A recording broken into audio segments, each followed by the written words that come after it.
With me is Marcel Josephson. He has been an integral part of the fifth annual Mesopotamian-Night. Mr. Josephson has played a consultant role to our own Edwin Elia with respect to the first half of the show, which is the Malik Rama poem that's been adapted into the musical. Thank you for joining me. Thank you. So, Marcel, can you tell me a little bit about how you got involved and why you got involved in this year's program?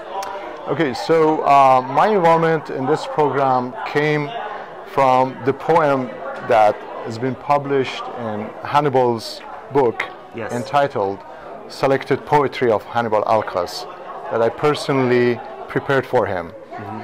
And because of Tony Khoshaba asked me to help, and I knew kind of bolts and nuts of this poem, that's how I ended up getting involved, mm-hmm, and trying to answer any questions they had, or providing translations to this poem and so forth.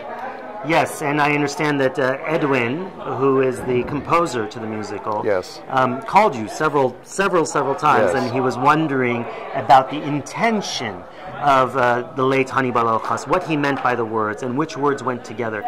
How did you, why was it that you were able to help him with that? Okay, so the book that I published for Hannibal, although it's all in Assyrian because of his Assyrian poetry, absolutely, I explained the back of the book in English as executive summary.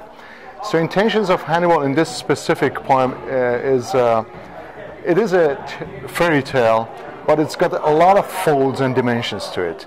Mm-hmm. So it is just, it's good versus bad, positive versus negative, and so forth. Goes on and on, that we'll see later in the program. But later on, with his skillful imaginations, he brings up Gilgamesh to the scene. He shows us a relationship between a father and son, a missed relationship because of their geographical distance. And I think that kind of replicates his relationship with his dad. There's a lot of elements in this poem. And the reason I understood it well, because I typed up every single word myself. So I think I understand every aspect of this poem. Well, to my knowledge, you've been quite instrumental in tonight's evening and helping out with this, and we appreciate all that you've done.